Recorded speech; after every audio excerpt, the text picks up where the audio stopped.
It was my third night sleeping in this cursed room. Right on cue, the tapping started. Two soft knocks every few seconds, always in the dead of night. The first night I'd assumed it was Favor, the girl in the room next door, but I had casually brought it up after our first lodge meeting and she had given me a strange look, like I was hearing things. "I didn't hear anything," she said. "Maybe you were dreaming." But I wasn't dreaming. I hadn't even fallen asleep that night.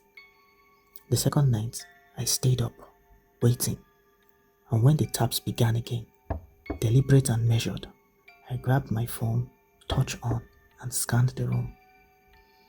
At first, I cursed the fate that posted me to Bayelsa, but my place of primary assignment offered us large individual rooms, kitchen, and bathrooms. Not many core members could brag about that. Still, life wouldn't let me enjoy it. At first, I assumed the knocks were someone trying to be friendly at an unfriendly hour, but now I didn't know what to think. I was able to figure out the taps were coming from inside my wardrobe. I'd hung a few clothes on the plastic hangers I brought, dropped my shoes below them, and left the rest of my stuff packed in a box. I stood there, staring at the stillness of the wardrobe. I opened it slowly and cautiously. Nothing moved. No shaking hangers, no sign of mice or insects. Just the silence of shadows and the stillness of a wall. I shut the wardrobe, turned on the room light. That night I slept with it on. By the third night, I wasn't looking forward to spending the night in that room. But eventually, everyone said good night in the common room, and I had to leave. I played The Sims on my laptop for a while, building a house from scratch, trying to keep my brain busy until sleep came. When I finally lay under my blanket, I told myself that by the time my eyes opened again, the sun would be out and birds would be singing. But no, the taps began immediately, two at a time, every few seconds, like clockwork. I groaned, rolled over and cursed. Then I grabbed my phone and texted Favor. "Are you messing with me right now?" No reply, not even a typing indicator. She wasn't online. She was probably asleep. I stared at the wardrobe. I sat up.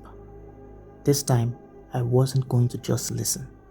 I tiptoed to the wardrobe and flung the doors open. Nothing. My clothes hung still, my shoes untouched. But then, something caught my eye. The wall behind the wardrobe, the backing, had a crack. A thin, uneven split I hadn't noticed before. And behind it, there was something. A shape. A hole. I leaned closer. The tapping had stopped now. I leaned even closer, trying to see, to listen. Nothing. And then, a loud, violent thud slammed against the wall from the other side. I jumped back, heart racing, nearly dropping my phone. My light flickered, then went out. Darkness swallowed the room.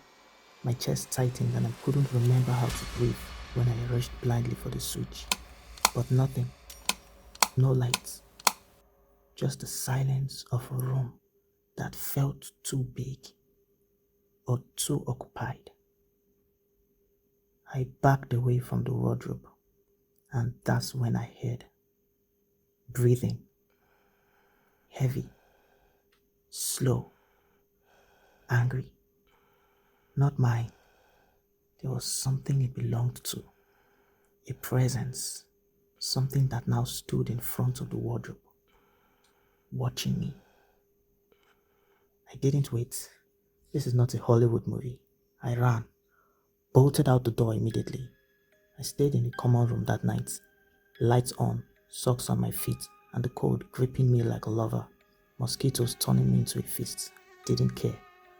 The next morning, I returned to my room. I wanted to see the crack, to challenge whatever thing or presence with the support of daylight, to hear the tapping, but there was nothing. The back of the wardrobe was solid, no crack, no hole, like it had all been imagined. There was no need to tell anyone. I wasn't going to be that guy, but I know what I heard. Later that morning, I got a notification on my phone, a message from Favor.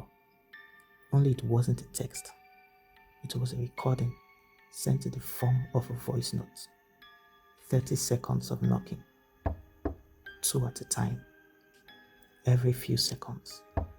But this time, I recognized the echo. It wasn't coming from her side of the wall, it was coming from mine.